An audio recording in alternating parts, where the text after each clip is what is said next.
तो very good afternoon all, welcome to PSC institute. और आज हम लोग हमारी एमसीक्यू सीरीज में हमारे मौर्य एम्पायर या मौर्य जो वंश है उससे रिलेटेड एमसीक्यूज को सॉल्व करने जा रहे हैं। ठीक है, अब ये जो हमारे मौर्य एम्पायर है वो लगभग 2 से 3 सेशन में चलेगा। अभी नॉर्मल हम लोग क्या कर रहे हैं, जो राजा है, राजा से रिलेटेड जो भी आपके किस नाम से उनको बुलाया जाता था, किससे, मतलब ज्यादातर इनमें हम लोग किसके बारे में, डायरेक्ट क्वेश्चंस के बारे में बात करेंगे। और बाकी के सेशंस में हम लोग उसके एडमिनिस्ट्रेशन के बारे में देखेंगे कि वहां पे रिलीजन कैसा था, कैसा राजनीतिक सिस्टम था, या बोल सकते अर्थव्यवस्था कैसी थी। तो वो बाकी के पार्ट्स में हम लोग कवर कर लेंगे। ठीक है, चलिए शुरू करें हम पहले अपने क्वेश्चन से।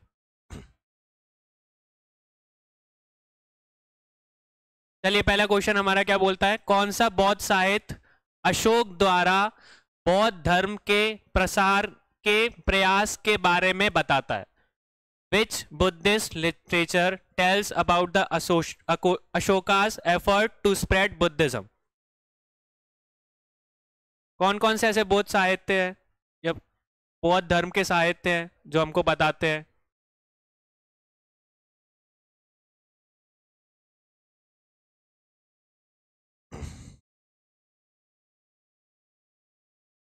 सब सी बता रहे हैं, अंशुल साहू, वैशाली लोधी, वर्षा यादव। ज्यादातर आंसर सबके सी आ रहे हैं। सी मतलब कि दोनों के दोनों टेक्स्ट हमको यह साहित्य बताते हैं। तो सबसे पहली बात करें तो पहला कौन सा है, दिव्यांदना।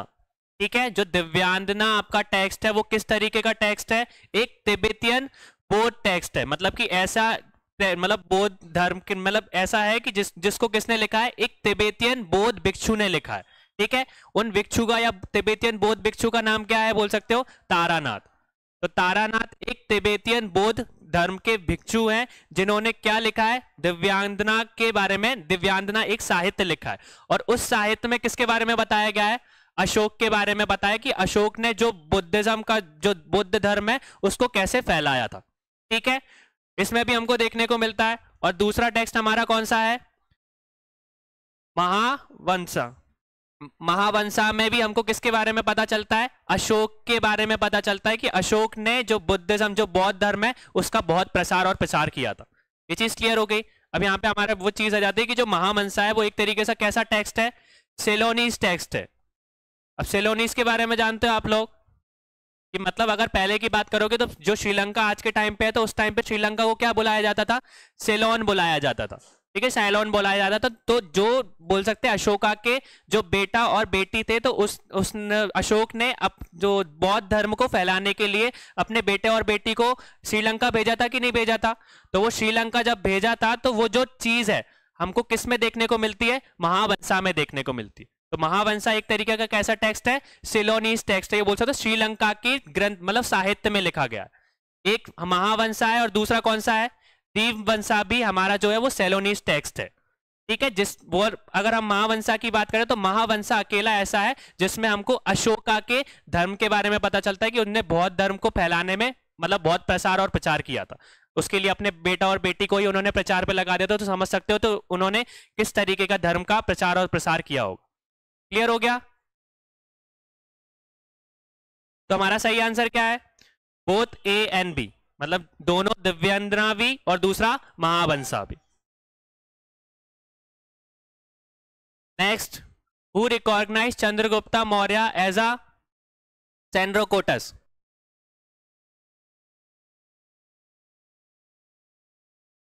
तो जो सेंड्रोकोटस है वो किसने रिकॉग्नाइज करा था कि चंद्रगुप्त मौर्य का नाम ही सेंड्रोकोटस है।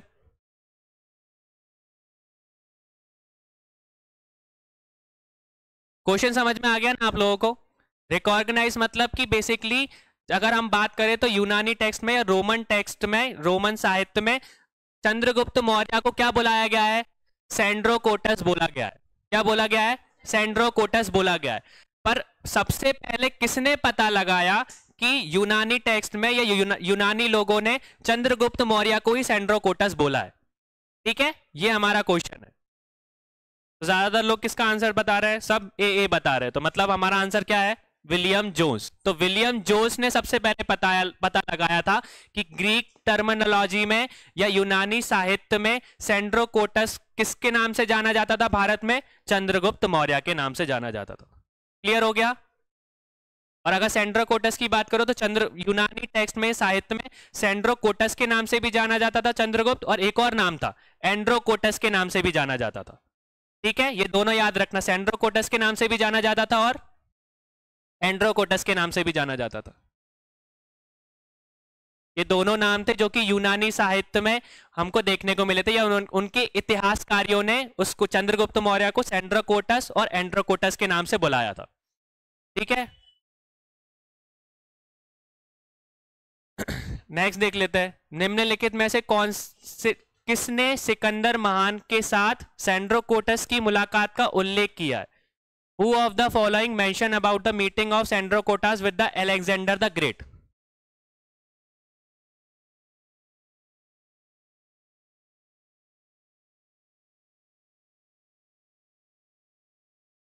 ज्यादातर लोग सब बी आंसर कर रहे हैं, तो हमारा सही आंसर क्या है? जस्टिन। ठीक है, जस्टिन की एक किताब है ये, जिसने उसने मतलब एक किताब की रचना की है, उसका नाम क्या है? एपिटोमी। ठीक है, उस एपिटोमी में हमको पता चलता है कि जो मतलब सेंड्रोकोटस के बारे में पता चलता है कि सेंड्रोकोटस कौन था? चंद्रगुप्त मौर्य था, उस टाइम पे उनको बुलाते थे। और दोनों की मीटिंग के बारे में भी बताया गया है कि जो अलेक्जेंडर ग्रेट है, मतलब जो चंद्रगुप्त मौर्य है, वो अलेक्जेंडर ग्रेट के बोल सकते हैं मतलब मिलने के लिए गए थे, एक मीटिंग हुई थी उनके बीच में। इस चीज का उल्लेख किसने किया था? जस्टिन ने किया था। ठीक है, किस किताब में किया था? एपिटोमी नाम की एक किताब थी, उसमें उसका उल्लेख हमको देखने को मिलता है। ठीक है,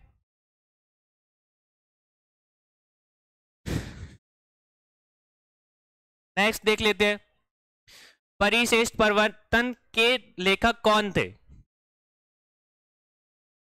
तो अगर पढ़ना नहीं है तो यहां पे देख सकते हैं, परिश्रेष्ठ पर्वन के लेखक कौन थे? ये एक किताब है जो कि किसने लिखी थी हमारे?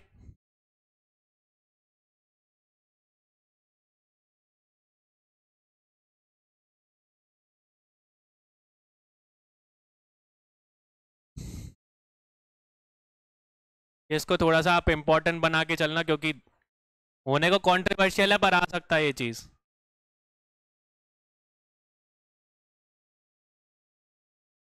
तो सब लोग क्या बता रहे हैं? आचार्य हेमचंद। तो हमारा सही आंसर क्या है? आचार्य हेमचंद। अब इसमें आचार्य हेमचंद की जो किताब है परिश्रेष्ठ पर्वत, इसमें हमको किसके बारे में पता चलता है? अब इसमें थोड़ी सी बोल सकते हो कि कंट्रोवर्सी है, मतलब एक्चुअल फैक्ट नहीं है।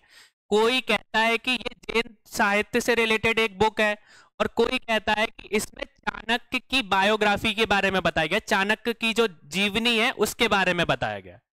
ठीक है, ये इसके एक्चुअल फैक्ट नहीं है, पर दोनों चीजें थी। किसी ने बोला है कि ये परिशिष्ट पर्वन जो है वो एक जैन साहित्य भी थी, और कोई कहता है कि इसमें चाणक्य की जीवनी के बारे में भी बताया गया, जो बोल सकते हैं चाणक्य की बायोग्राफी है, कैसे उन्होंने जन्म लिया, कैसे उन्होंने धनानंद को, मतलब चंद्रगुप्त को ट्रेन करा, ट्रेन करने के बाद कैसे उस धनानंद को हराया, इसका उल्लेख हमको इसमें देखने को मिलता है। पर ये थोड़ा कॉन्ट्रोवर्शियल है। ठीक है, पर हमको याद रखना, दोनों चीजें याद रखनी है। हो सकता है जैन साहित्य के उसमें भी हम लोग यूज कर सकते हैं, और इसको हमारे चाणक्य के रूप में भी यूज कर सकते हैं कि चाणक्य की जीवनी हमको इसमें देखने को मिली।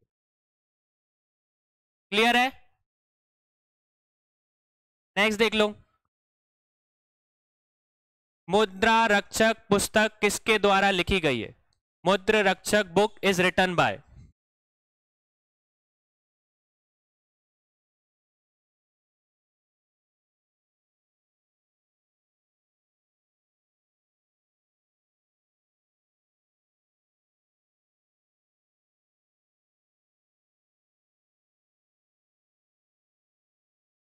तो ज्यादातर लोग या साउथ, प्रियंका लोधी, सब सी आंसर दे रहे हैं। तो हमारा सही आंसर क्या है? विशाख दत्त। ठीक है, विशाख दत्त ने कौन सी किताब लिखी थी? अब मुद्र रक्षक में, ऐसी किताब में किसका उल्लेख बताया गया है, किसके बारे में बताया गया है? इसमें हम बोल सकते हैं कि जो हमारे इसमें इसके बारे में बताया गया है कि जो हमारे चंद्रगुप्त मौर्य थे, और उन्होंने चाणक्य के साथ, मतलब चाणक्य ने किस तरीके से चंद्रगुप्त को ट्रेन करके धनानंद को हराया था। जैसे कि जो नंद वंश का अंत किया था, और उसके जगह पे कौन आ गया था? हमारे चंद्रगुप्त मौर्य जो आए थे, उसका उल्लेख हमको किस किताब में देखने को मिलता है? मुद्र रक्षक किताब में या पुस्तक में देखने को मिलता है। इसमें यह चीज बताया गया है कि कैसे चंद्रगुप्त मौर्य ने और चाणक्य ने मिलकर धनानंद को हराया, धनानंद के वंश मतलब उसके जो बोल सकते शासन को खत्म किया, और चंद्रगुप्त मौर्य ने अपने मौर्य एम्पायर को क्या करा, उस टाइम को क्या कहते हैं आगे बढ़ाया, उसका फाउंड करा। इस चीज का उल्लेख हमको कहां पे देखने को मिलता है, मुद्र रक्षक किताब में।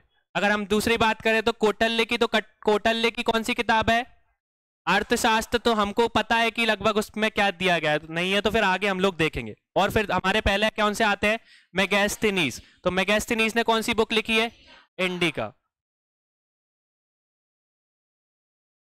क्लियर है सबको। तो हमारा सही आंसर क्या है वैसे, विशाखदत्त। और इसके बाद अगर कौटिल्य की बात करें तो कौटिल्य की कौन सी पुस्तक है, अर्थशास्त्र। और अगर मेगास्थनीज की बात करें तो मेगास्थनीज ने कौन सी किताब लिखी है, इंडिका। इंडिया नहीं, इंडिका। नेक्स्ट क्वेश्चन देख लेते हैं। विच किस मौर्य शासन को अभियोत्र चरक तथा अर्थात शत्रुओं का संरक्षक कहा जाता है। Which Mauryan empire was called the Amitrochates, that is the slayer of the foes. किसको कहा जाता है, बताइए सब।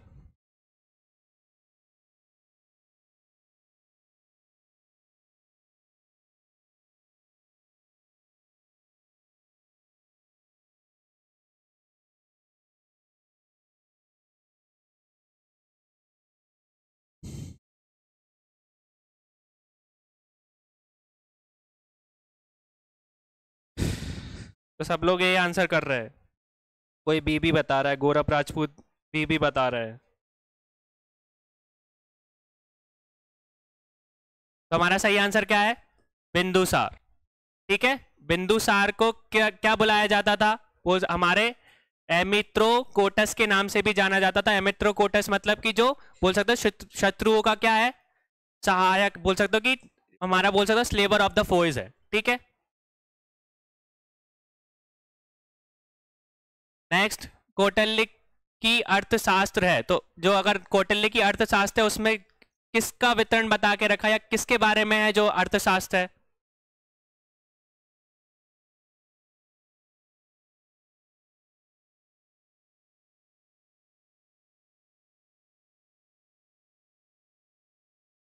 क्या उसमें चंद्रगुप्त मौर्य के नाटक के बारे में बताया गया है, नहीं। अगर हम उस मतलब चंद्रगुप्त की जीवनी के बारे में बताया गया है, नहीं। तो चंद्रगुप्त मौर्य के इतिहास के बारे में बताया गया है, नहीं। किसके बारे में बताया गया है कि किस तरीके से किसी भी सरकार के क्या होने चाहिए, सिद्धांत होने चाहिए, उसकी वो वाली चीज हमको किस में देखने को मिलती है, अर्थशास्त्र में देखने को मिलती है। या अभी भी आप बात करो तो पब्लिक एडमिनिस्ट्रेशन अगर जो भी पढ़ता है, ठीक है, पब्लिक एडमिनिस्ट्रेशन जिसकी भी मतलब बोल सकते हो यूपीएससी में जिसका ऑप्शनल होता है उसको अर्थशास्त्र पढ़नी पड़ती है। मतलब कि उस टाइम की किताब को भी आज के टाइम पे हम लोग रिलेट करते हैं। आज के टाइम पे भी वो किताब बताती है कि कैसे हर सरकार के सिद्धांत होने चाहिए, कैसी अर्थव्यवस्था होनी चाहिए, कैसी राजनीतिक मतलब वो बोल सकते हैं सिद्धांत होने चाहिए। वो सारी की सारी चीजें हमको आज के टाइम पे भी अर्थशास्त्र में देखने को मिलती है। मतलब कि वो बुक आज के टाइम पे भी हम लोग इस्तेमाल कर रहे हैं। ठीक है, नेक्स्ट देख ले। तो इसका आंसर क्या था हमारा, fourth, book on the principle of the government. Next देख लो, चंद्रगुप्त मौर्य ने सेलेकस निकेटस 305 ईसा पूर्व को हराया और निर्णायक हासिल किया। Chandragupta Maurya defeated Seleucus Nicator in 305 BC and the gain the control over. मतलब कि उसको हराने के बाद कहां कहां पे कंट्रोल गेन करा था, कौन कौन से चीज को अपने हिस्से में कर लिया था उसको हराने के बाद।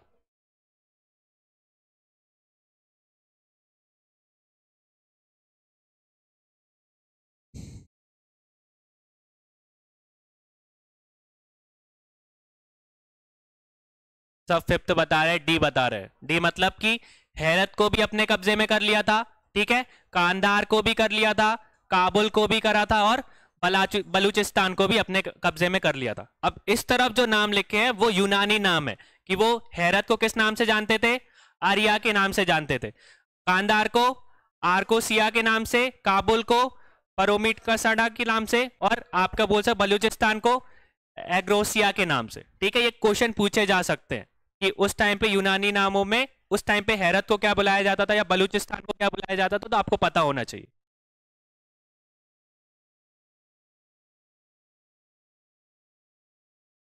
ठीक है, तो इसका आंसर हमारा क्या था?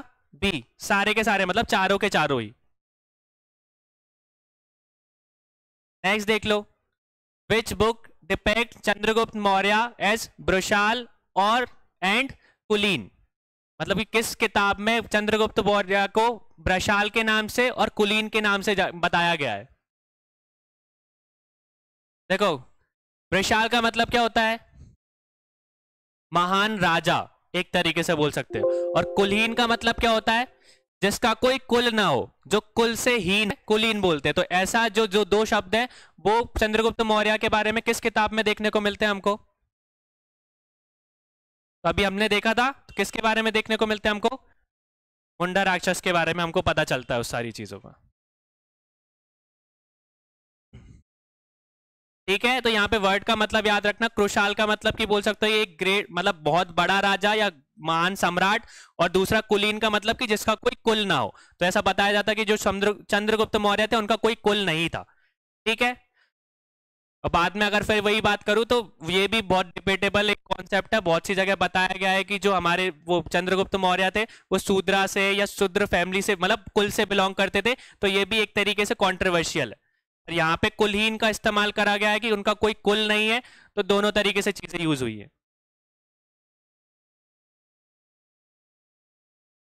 नेक्स्ट देख लो, चाणक्य को बचपन में किस नाम से जाना जाता था? By which name was the Chanakya known in his childhood?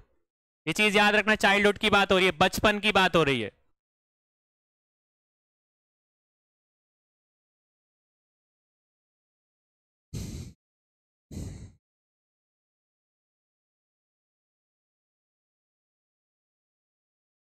सब लोग ए आंसर कर रहे हैं।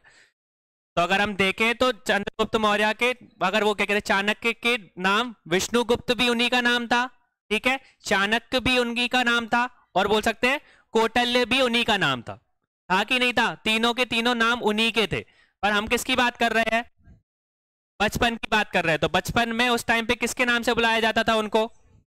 विष्णुगुप्त के नाम से बुलाया जाता था। ठीक है, अगर नाम की बात करें तो तीनों ही उनके नाम है, पर बचपन में उनको किस नाम से बुलाया जाता था? तो विष्णुगुप्त के नाम से बुलाया जाता था। क्लियर है? नेक्स्ट देख लो, इन वायु पुराण में बिंदुसार के रूप में जाना जाता है या कहा जाता है? इन वायु पुराण बिंदुसार इज नोन एज और रिफर्ड एज, किस नाम से जाना जाता है बिंदुसार हमारे वायु पुराण में?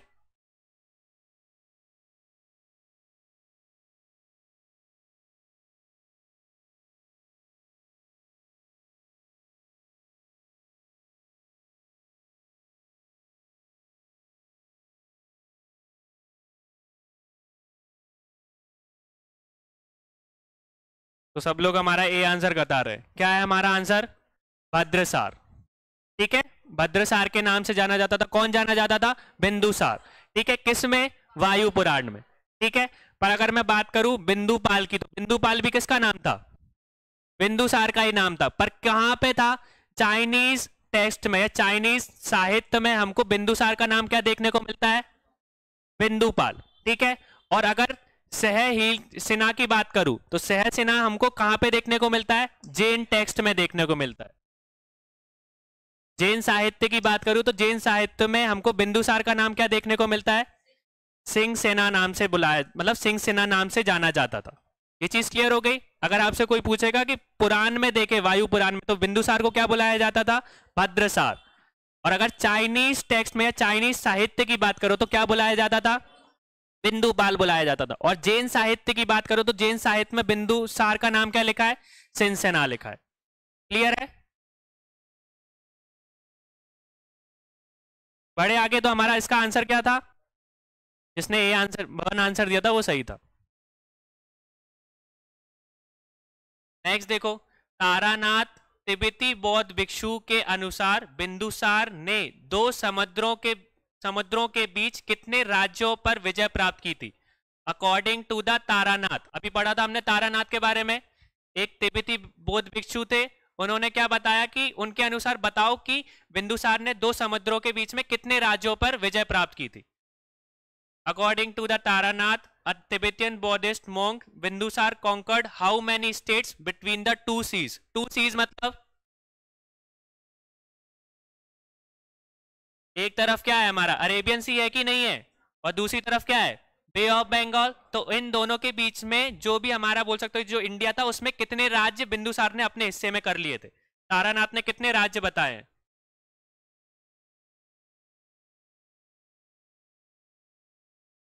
तब ए बता रहे हैं 16 बता रहे हैं। तो हमारा सही आंसर क्या है?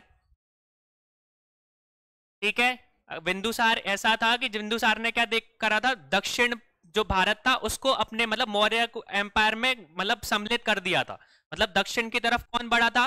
बिंदुसार ने जितने भी दक्षिण की तरफ जितने भी राज्य थे उनको किसमें किसका हिस्सा बना लिया था? हमारे मौर्य एम्पायर का। ये चीज क्लियर हो गई। बस एक ही बोल सकते हो कि जो हमारा राज्य था वो छूट गया था, वो कौन सा था? कलिंग था। कलिंग को छोड़ के दक्षिण भारत में लगभग जितने भी राज्य थे सारे के सारे बिंदुसार ने अपने मौर्य एम्पायर में बना लिए थे, मौर्य एम्पायर के कब्जे में ले लिए थे। ये चीज क्लियर हो गई। तो अगर सदर्न इंडिया में बिल्कुल आखिरी में भी जाओगे, बिल्कुल टॉप पे भी जाओगे, तो जो चेरा चोला और पांड्यास थे जो कि फ्रेंडली किंग्स बोले जाते थे उनको भी हराकर उनके राज्य को भी अपने कब्जे में कर लिया था। ठीक है,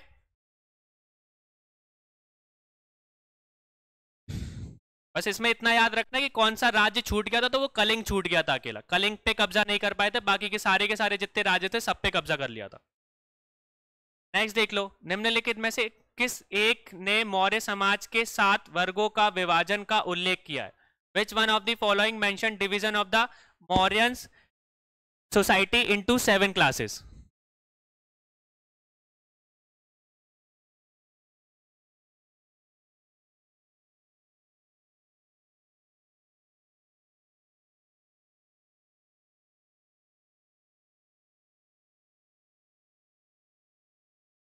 तो सारे के सारे लोग ज्यादातर क्या आंसर दे रहे हैं? ए दे रहे हैं। तो इसका आंसर क्या है? इंडिका। इंडिका किसकी बुक है? अभी देखी थी हमने। तो मेगास्थनीज ने अपनी किताब इंडिका में क्या बताया है कि जो मौर्य साम्राज्य समाज था उसके कितनी सोसाइटी में समाज में कितने वर्ग थे? 7 थे। कि जैसे ब्राह्मण हुआ, क्षत्रिय हुआ, तो उन्होंने कितने भाग में डिवाइड करके रखे थे? ऐसे 7 भागों में डिवाइड करके रखा था। अब मैं इसलिए उनको नहीं बता रहा हूं क्योंकि वो भी एक तरीके से कंट्रोवर्शियल है, क्योंकि इसने बोल सकते मेगास्थनीज ने 7 अलग वर्ग बताए थे, और वही अगर हम अर्थशास्त्र में देखेंगे तो उनको अलग वर्गों के हिसाब से बताया गया है। ये चीज क्लियर हो गई। अगर आप इसकी इनकी बुकों में देखोगे तो इनकी बुक में जो 7 विभाजन है वो अलग है, और अर्थशास्त्र में वही विभाजन हमको अलग तरीके से देखने को मिलते हैं। नेक्स्ट देखो, Deimachus came to India during the reign of. Deimachus किसके शासन काल में दौरान भारत में आया था?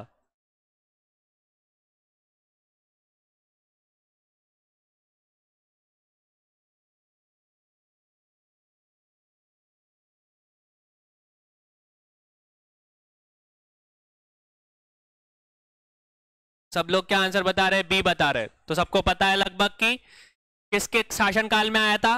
बिंदुसार के शासनकाल में आया था। कौन आया था? ठीक है, डेमेस्कस आया था। अगर मैं अशोक की बात करूं तो अशोक के टाइम पे कौन कौन आया था?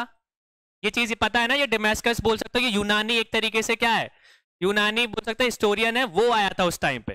ठीक है, जो अलेक्जेंडर का हमने कल एक क्वेश्चन करा था, अलेक्जेंडर के साथ कौन नहीं आया था? तो डेमेशियस नहीं आया था। डेमेशियस किसके काल काल में आया था बोल सकते हैं? हमारे बिंदुसार के टाइम पे। और अगर अशोका की बात करूं तो अशोका के टाइम पे कौन आया था यूनानी से? डायनोशियस नाम का एक आदमी आया था। ठीक है, कौन आया था? डायनोशियस करके एक यूनानी बोल सकते हो कि वो फिलोसफर था, वो आया था किसके टाइम पे? अशोका के राज्यकाल में।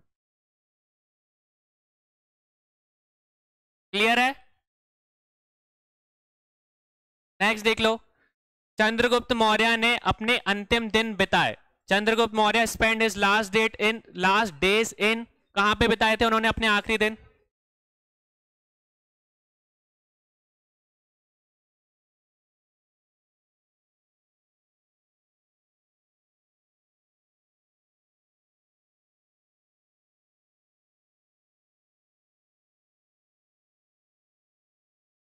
तो सभी लोग क्या आंसर कर रहे हैं हमारा? बी। तो आंसर क्या है हमारा? श्रवण वेल गोला। अब कल मैंने एक थोड़ी सी स्टोरी बताई थी आपको, आपके जैन साहित्य को दो अलग दो साहित्य वो बोल सकते हैं संप्रदाय में अलग अलग किया था हम लोगों ने। एक थे श्वेतांबर, एक थे, तो ये शुरू कहाँ से हुआ था? मगध से। मगध में जो बोल सकते हो कि क्या आई थी, भुखमरी फैली थी। तो उसमें एक जो जैन संप्रदाय था वो मगध को छोड़ के कहाँ चला गया था? कर्नाटका बताया था मैंने कि कर्नाटक चला गया था। तो कर्नाटक में किस जगह पे गया था? यहीं गया था, श्रवणबेल गोला में ही गया था। ये चीज समझ में आ गई? तो जो दिगंबर संप्रदाय था वो मत बोल सकते हमारा मगध को छोड़ के कहां पे स्थापित हुआ था, कहां पे रहना स्टार्ट कर दिया था उन्होंने? कर्नाटका में, श्रवणबेल गोला में।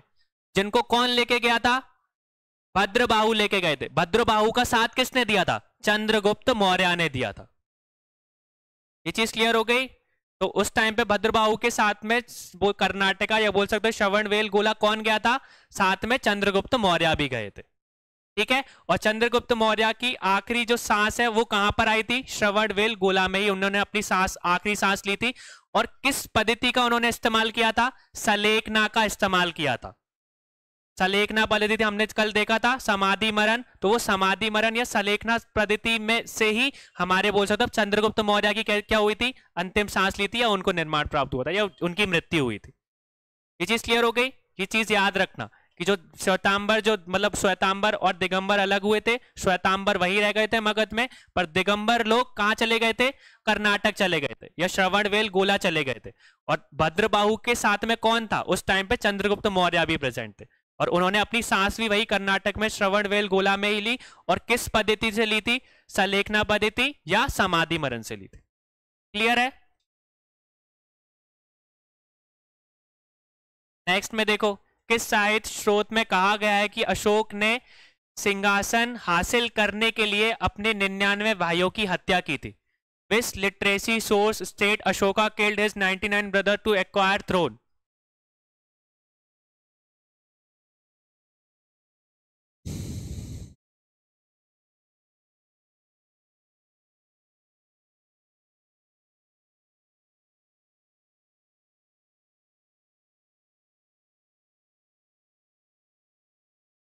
अब इसमें लोग कंफ्यूज है, कोई बी बता रहा है, कोई सी बता रहा है।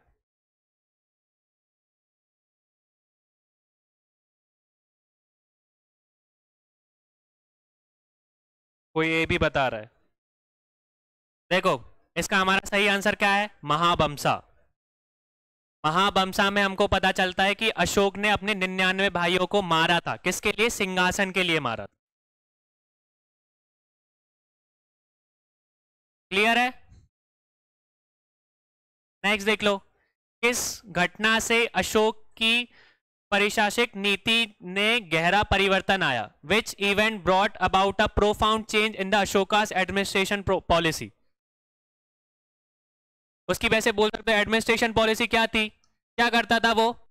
जितने भी राज्य होते थे उन पे आक्रमण कर देता था, उन लोगों को मार देता था, उनको मारने के बाद उस राज्य को अपने हिस्से में कर लेता था।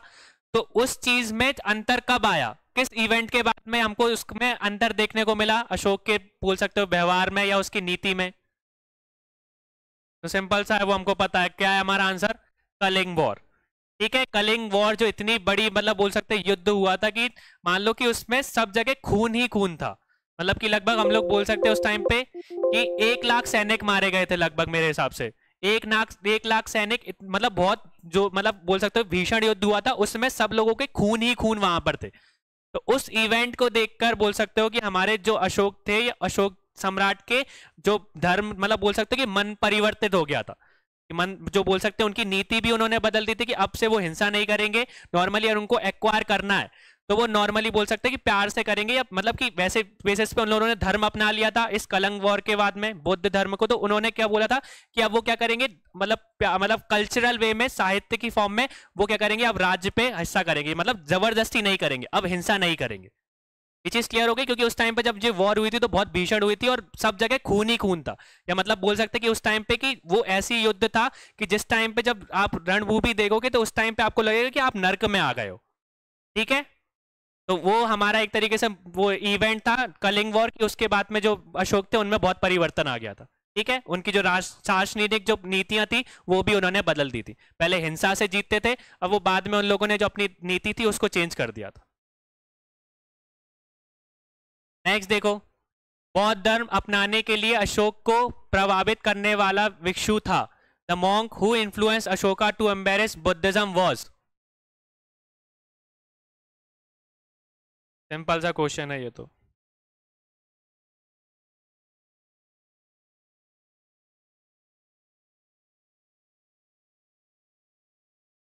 सबको आंसर पता है, सब लोग बी बता रहे हैं, तो हमारा आंसर क्या है? सेकंड, उपगुप्ता। ठीक है, उपगुप्त जिसके नाम से बोला जाता है। नेक्स्ट देखो, who was known as the Devanampriya Priyadarshini? Simple सा क्वेश्चन है, देव नाम प्रिया प्रियदर्शनी किसको कहा जाता था?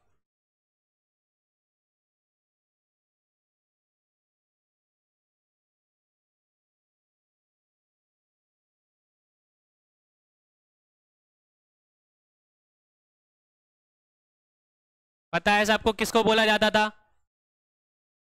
अशोक को बोला जाता था।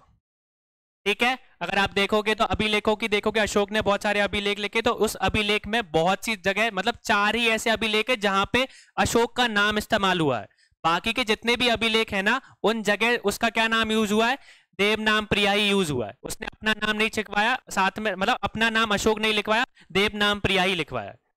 ठीक है, इसको मैं अगले टॉपिक में कवर करूंगा, क्योंकि उसमें अभिलेख, जितने भी अभिलेख है ना मौर्य एम्पायर से रिलेटेड, हम वो सॉल्व करेंगे।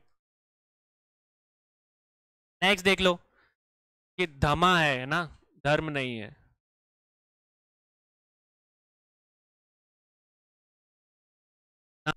धमा महामंत्रास वर ड्यूरिंग द मौर्यास, या मौर्य के दौरान धम महामंत्र डैश थे? क्या थे धम महामंत्र? कौन थे? पदाधिकारी थे, भिक्षु थे, जैन साधु थे, या सैनिक थे? अब इसमें ऊपर नीचे क्वेश्चन, मतलब ऑप्शंस आ रहे हैं, कोई ए कह रहा है, कोई सी कह रहा है, कोई बी कह रहा है।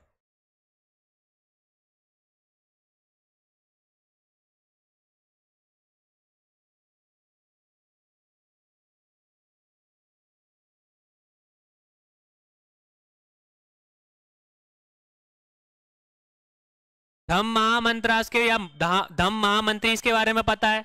एक तरीके से बोल सकते हो कि वो कौन थे?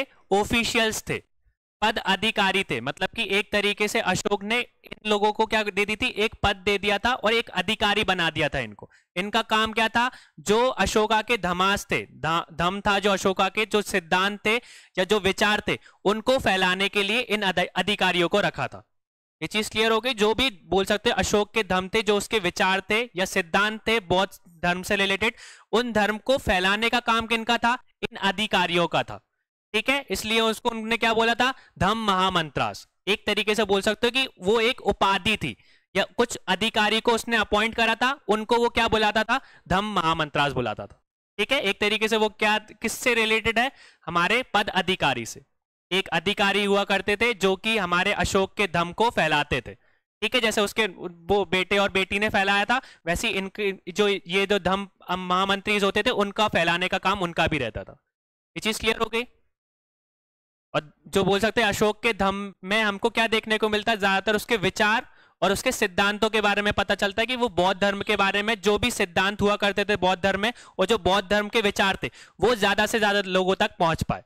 ठीक है, ज्यादा से ज्यादा लोग उसके बारे में जान सके कि बौद्ध धर्म है क्या, किस तरीके से उसके विचार है, कैसे उसके सिद्धांत। ठीक है, नेक्स्ट देखो, Mahavamsa Ashoka was converted to Buddhism by a 7-year-old monk called. Mahavamsa के अनुसार हमारे अशोक को एक 7 वर्षीय भिक्षु ने बौद्ध धर्म में परिवर्तित किया था। उसका नाम क्या था? कौन था? कौन थे वो? निग्रोध। ठीक है, एक 7 साल के भिक्षु थे उस टाइम पे, बोल सकते हैं उपगुप्त और निग्रोध का दोनों का हाथ रहा है हमारे अशोक को बौद्ध धर्म में परिवर्तित करने में। ठीक है, वो दोनों का हाथ रहा है, ये चीज याद रखना, दोनों क्वेश्चन में आ सकते हैं। क्लियर है? नेक्स्ट देख लेते हैं, the most commonly use coin during the Mauryan period was. Maurya काल के दौरान सबसे अधिक इस्तेमाल किए जाने वाले सिक्के थे।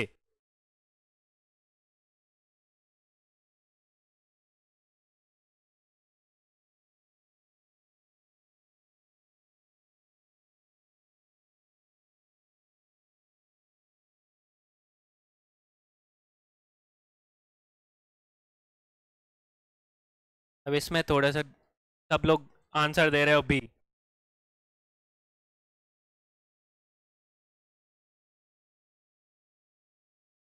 अगर मौर्य साम्राज्य की देखोगे तो उस टाइम पे क्या इस्तेमाल होते थे हमारे,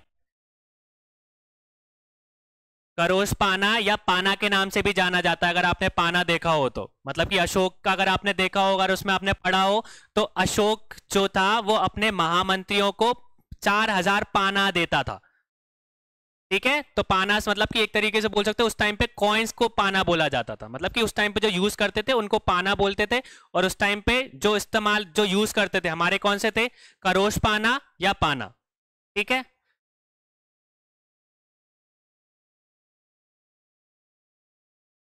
नेक्स्ट देखे। अगर इसको याद रखना तो उस चीज का हमको इससे मतलब वो चीज पढ़ने से हमको पता चलती है कि अशोक अपने जो भी मंत्रियां रहते थे उनको सैलरी देता था। तो कितनी सैलरी देता था, 4000 पाने देता था। ठीक है, 4000 पाने से हमको पता चलता है कि जो सिक्के थे उसको क्या बोला जाता था उस टाइम पे, पाना बोला जाता था, या बोल सकते हो करोश पाना के नाम से भी जाना जाता था। नेक्स्ट देख लो। 12वीं शताब्दी में गायब हो जाने के बाद 1905 में डैश द्वारा अर्थशास्त्र को फिर से खोज की गई। अर्थशास्त्र was discovered by dash in 1905 after it was disappeared in the 12th century। किसने करा था डिस्कवर्ड?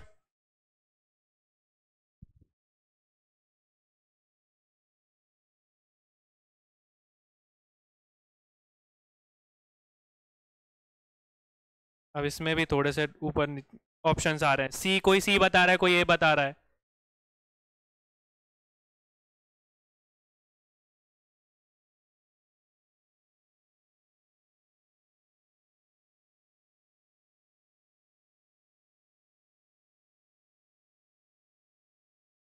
तो देखो इसका हमारा आंसर क्या है, ए। कौन थे, आर शमा शास्त्री थे वो। ठीक है, क्योंकि उन अगर 12वीं शताब्दी की बात करोगे तो जो अर्थशास्त्र थी, अर्थशास्त्र के कुछ पन्ने जो थे वो गायब होते जा रहे थे। ठीक है, कोई फाड़ देता था, वो सारी चीजें वो लुप्त होती जा रही थी। उसको वापस डिस्कवर्ड किसने करा, फिर से किसने खोज की, तो हमारे आर शर्म शास्त्री जो थे उन्होंने फिर से उसकी खोज की थी। ठीक है, कब करी थी ये चीज याद रखना, 1905 में।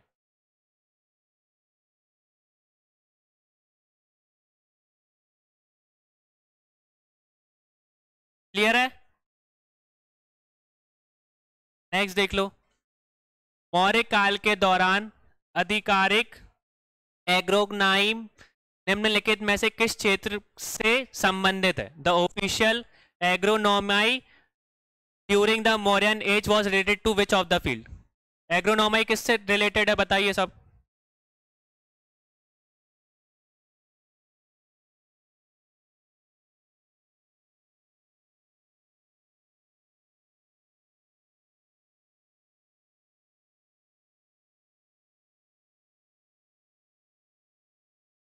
सब लोग भी आंसर कर रहे हैं।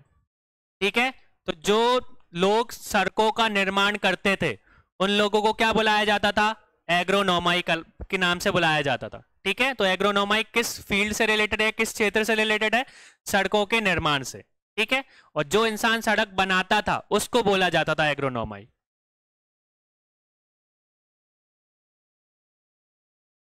Next, who was the last ruler of Maurya dynasty? Simple सा क्वेश्चन है।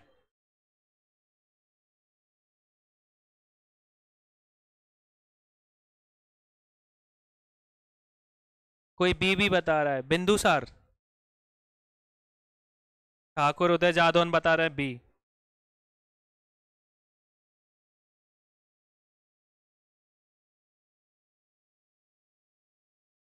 ठीक है, तो ज्यादातर लोगों को क्या आंसर आ रहे हैं, ब्रह्मदत्त जो रहते हमारे क्या थे, आखिरी रूलर थे। और इसका केस हमको पता ही है कि इनके कोई एक सेनापति थे, उनका नाम क्या था, पुष्पामित्र सूंग। तो उनके सेनापति ने इन्हीं की मृत्यु कर दी और इन्हीं के जो बोल सकते हो कि राज्य के राजा बन गए। और उससे उन्होंने कौन सी डायनेस्टी स्टार्ट करी थी, सुंग डायनेस्टी स्टार्ट करी थी। ठीक है, सिंपल था ये तो।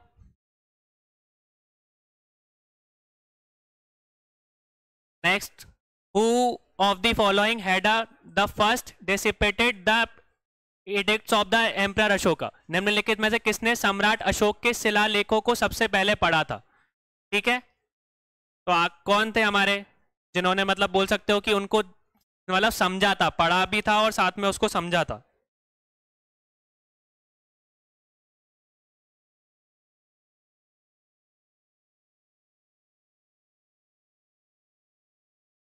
तो सब लोग क्या आंसर कर रहे हैं? हमारा डी आंसर कर रहे हैं, तो हमारा सेकंड वन सही है। कौन, किसने किया था? जेम्स प्रिंसेप ने किया था। किस ईयर में किया था? 1837 में किया था।